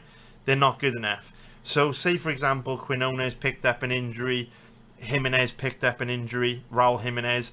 I think it would really, really hurt Mexico bad, because they don't have a lot of other options. They don't have a lot of strength in depth. Same goes for South Korea. They don't really have a lot of quality. Like, if we can't see their bench there, if we look at their bench, if we bring up the El Salvador game and you look at their bench, right? Most of South Korea's bench are going to play at domestic level in the Korean K1 League, where we know technically they're good on the ball, but they're very bad defensively. They're also very undersized. Unfortunately, as a race of people, Koreans are smaller than Europeans, smaller than like your Colombians, your big Brazilians, your Argentinians, and that's a real problem if you're undersized. Japan have the same issue. There'll be certain South American nations that have the same issue. Size matters defensively, right? We also know South Korean goalkeepers are historically very, very bad. And I think the South Korean goalkeeper plays in Japan for FC Tokyo, right? Which ain't going to be great, because he's probably going to be quite short. And to be honest with you, every goalkeeper I've ever seen in the Japanese J1 League has been a fucking disaster, quite frankly. So when you look at Mexico, they don't have much firepower up front as it is. They're not the best defensively. If a few key players from Mexico get injured, Mexico are in a lot of trouble. If you look at South Korea's midfield, pretty strong. Lee Jae-in, Lee Kang-lee, or Lee Kang-in, Lee Jae-sung, two decent midfielders at European level. To be honest, Lee Kang-in doesn't get a lot of game time at Paris Saint-Germain, but I've watched, Jae-sung Lee at Mainz plenty of times this season. He does all right, although Mainz did struggle this season in the German Bundesliga. But Son now is very old. There's a reason why he's gone towards LA Galaxy. We saw in his last season at Spurs, he didn't really perform at a particularly good level. So when you look at South Korea, we know they're weak defensively. We know they've probably got a terrible goalkeeper. They don't have a whole lot of firepower up front. I mean, if you look at Hee Chan Hwang, he didn't even get a whole lot of game time for Wolves this season, and Wolves got relegated from the Premier League. Tells you everything you need to know about him. What I like about South Korea is they're well organised, they're hard working, they're a good unit, they've got a good team spirit, far better than Mexico in my opinion. But they don't have much strength in depth. Their bench will be very weak. They don't have like world-class players that can just turn a game on its head and win a game for you. Now, if you look at the Czech Republic, they're the only team in this group that are well-balanced in every position. So you may be looking at this Czechoslovakian team and be like, hang on a minute, how can you criticize Mexico for having a bunch of players in the Mexican domestic league, Liga MX? How can you criticize South Korea for having, you know, the majority of their squad at the domestic level, Korean K1 league? And the reason being, the standard of the Czechoslovakian Premier League is far higher than the standard of Liga MX and Korean K1 league. Far higher. If you look at Slavia Prague, if you look at Sparta Prague, if you look at Victoria Plitzen in the Champions League or the Europa League this season, they hold their own. They're solid players. They're well organised. They're hard working. They're disciplined. They're good on the ball. They're physical. We talk about South Korea probably being quite undersized in some positions. Goalkeepers being small. Defenders being small. Czech Republic, big, strong, physically imposing, well balanced. They've got a world-class striker in Patrick Schick, who's by far the best goal scorer, best striker in this group. And then they've got just well balanced all across the pitch. They all play at a decent level. And a secret ingredient to success the Czech Republic have, which not a lot of clubs have in this tournament. Ironically, South Africa do have it, but it hasn't helped them. If you look at the Czech Republic squad, what you'll notice is that at least half the Czech Republic squad play for either Sparta Prague or Slavia Prague. And that's really important because... And a decent few players for Victoria Plitzen as well, who we mentioned earlier on. Obviously, Plitzen had a good run in the Champions League this year. That's absolutely huge because... There's going to be another red card. It's absolutely huge that Czech Republic have got a lot of players that play for the same sort of clubs, because if you think about it, at an international level, for example, if you look at, say, Mexico, if we bring Mexico up, where are they? Get Mexico up right by here. Second red card for South Africa. Fucking fantastic. If you look at Mexico, right, all their players play for different clubs. So whereas, you know, they may play a lot of them in the Liga MX domestic league in Mexico, ultimately they're not playing together week in, week out. They're all playing for different clubs, right? That means when they play at international level for Mexico, they don't have the same chemistry as they'd have with their teammates at club level, right? Whereas if you consider Czech Republic, you look at their predicted starting lineup for tonight. This is only a predicted lineup. The actual lineup will come out, you know, an hour before kickoff. But you look at their starting lineup, they've got 4 players that play for the same club. 2 players that play for Hoffenheim. And they've also got 2 players in Kufal and Souček that spent a lot of time playing together at West Ham.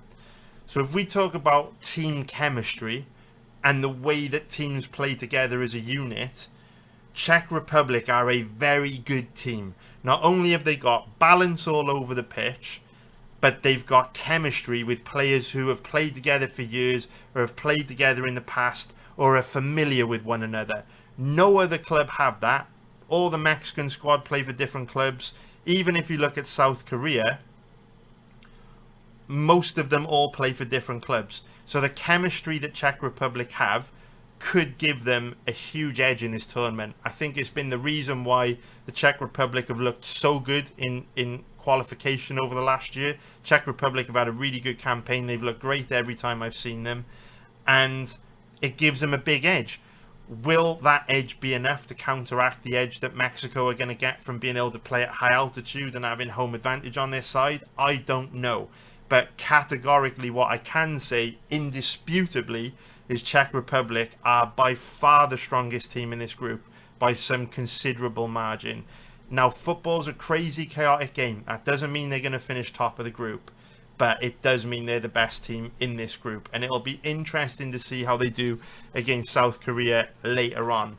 They're dark horses, Czech Republic. They can give most teams in this tournament a game on their day. They've been very impressive in qualification. It'll be interesting to see how that European blood deals with the heat and humidity and altitude of Mexico. But if they can cope with that, I think they could win every game in this group, to be honest with you. We'll see how it goes. We will see. So this game's almost done. This game is almost done, boys. This game is almost done. So don't bet Czech Republic the realizer, mate. Don't bet them, mate. Trust me, man. If you want to make money betting on the World Cup, you have got a really good chance of doing it if you just stay patient and just wait for my live bets. I promise you, just be patient, man, and we will do the business, right? If you look at our profit this month, we're up 7.37 units over the last 11 days in June. We're having a great month. If you want to make a profit on the World Cup, just be patient, and I promise you, mate, if you are patient, we will do well. I promise you, mate. All this knowledge that we talk about, all this really in-depth stuff that we go into on these streams, I understand we haven't been able to turn it into profitable bets on this stream, but I promise you, mate, if you're patient, we've got 65 games in this World Cup. We've got a really good chance of making a profit, but you've got to be patient. The reason why you don't want to be just going and betting Czech Republic in this game is if South Korea score first, it's going to be a nightmare for them. It's going to be an absolute nightmare. And when you got 22 men pinging the ball around the pitch at 100 miles an hour, anyone can score at any time. You're far better off watching the game live, waiting to see who scores the first goal, and then looking for opportunities to live bet the game based on how the live odds are looking. It's going to be very difficult to make a profit on this tournament if you are just pre-fight betting, pre-game betting. And I say this with my UFC content as well, right? Every week I put out a UFC breakdown video, and all the way through the video I say, look, live betting is where the money is. Live betting is where the money is. Live betting is where the money is. Most people don't listen, but I promise you, if you want to make money betting on sports, put pre-fight betting in the bin, put pre-game betting in the bin, stick to live betting, because it is impossible for betting sites to set accurate odds live in fast-moving sports where the dynamic of a fight or the dynamic of a game, it can change in a second. That's where our edge is. It's thinking fast, understanding the sports, and not being reactive, having game plans going into these games, going into these fights, where we know no matter which scenario starts to play out, we've got a game plan for every single scenario. We're not trying to predict who's going to win later on between Czech Republic and South Korea, because we don't care. We're not trying to be the smartest guy at the bar. No one's got a crystal ball. No one knows who's going to win later on between South Korea and Czech Republic. But what we can do is understand the teams in a lot of depth, understand their culture, understand their tactics, understand how they react to different scorelines and situations. And when we understand those things, which we do because I've done my homework and we've got that experience, we will know how both Czech Republic and South Korea will react and play and what tactics they'll use in every single different type of game dynamic, so that when we're watching these games live, we will be able to monitor the live betting odds, and we'll be able to find situations where the betting market is completely wrong and they've read the dynamic wrong and they don't understand what tactics are going to be used. And that's our opportunity to strike fast, get our money into a strong position. Just like we say here, goals change games. That's what we're looking for. And it just requires a lot of patience. It just requires sitting here, watching, waiting, learning, and just being ready to strike. And in this game, there's not much we could do. Mexico were big favourites. South Africa weren't really looking dangerous or causing them a problem in any way. You know, even when Mexico started to sit back and defend, South Africa still weren't creating anything. Then they had a red card and the game was done. Not a lot we can do. But on the flip side, red cards are quite a random act. Imagine how different this game would have been if it was Mexico that would have picked up the red card instead of South Africa. That's what you got to think of. And that's where the opportunity comes from. It's hard work. You just have to sit and wait and be patient. Sit and wait and be patient. I am pretty good at that, Realizer. Yes, mate. I am pretty good at that, mate. That's it, Gambit, man. Yeah, exactly, Jeff. I will just live stream every game.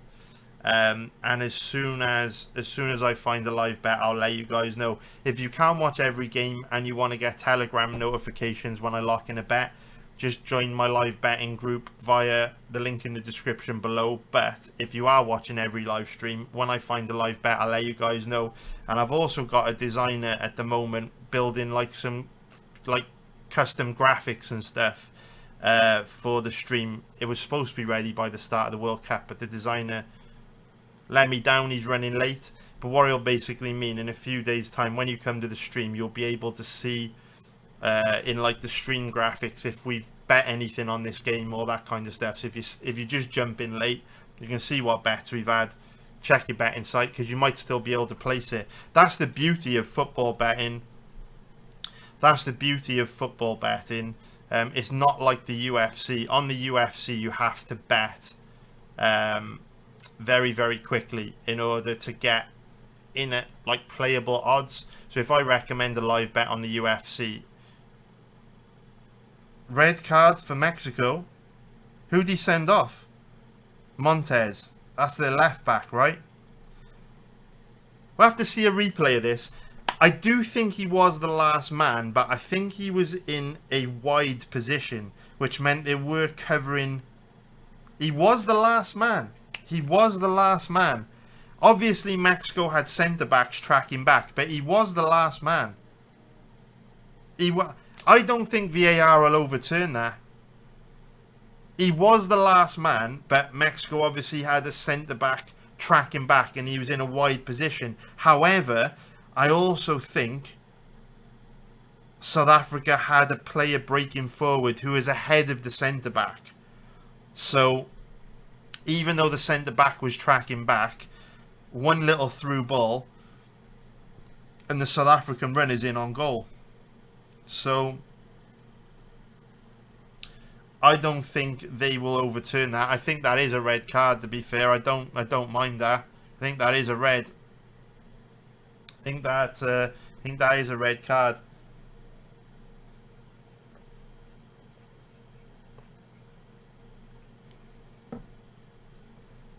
So by the letter of the law, I do think that's a red card. If you look at the replay, he is the last man, and there is a Mexican centre-back tracking back, but there's a South African counter-attacker ahead of the centre-back. So one through ball, the South African counter-attacker is in on goal one-on-one with the keeper. So it is a red card, in my opinion. It is a red card. So yeah, on football, you get a few minutes to place the bet usually. Sometimes you get quick winners, but most of the time, you do get time to get in.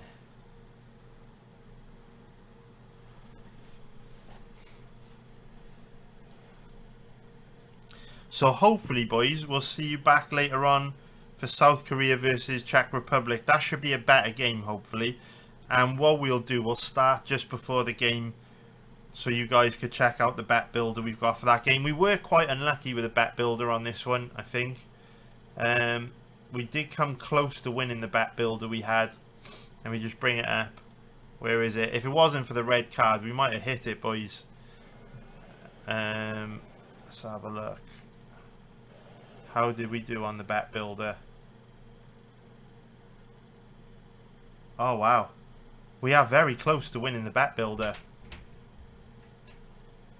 No way. Are we going to lose out due to one thing?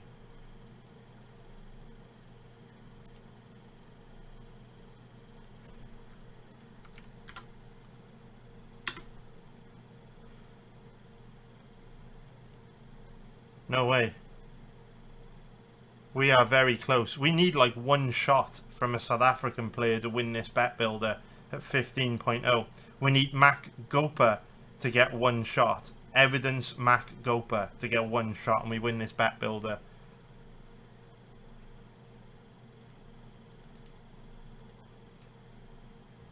So everything is won on this bet builder apart from Reyners to have one shot. But he's been replaced by Evidence Mac Gopa. So we need one shot from Mac Gopa and we will win this bet at 15.0. Come on, Mac Gopa. There's only like a minute left, boys. Can we do it?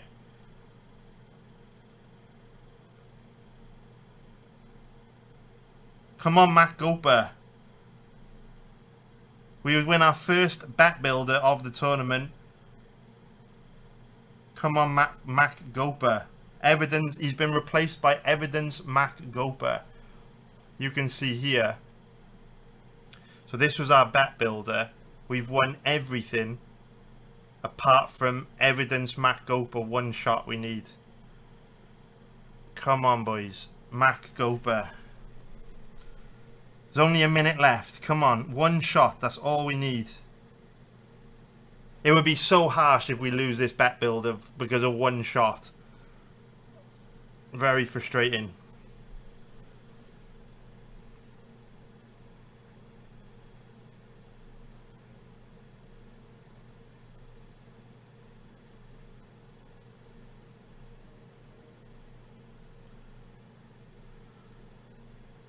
Come on.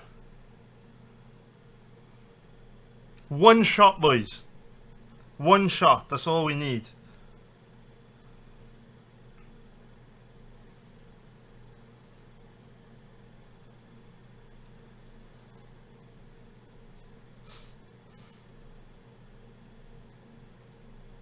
One shot, boys. That's all we need.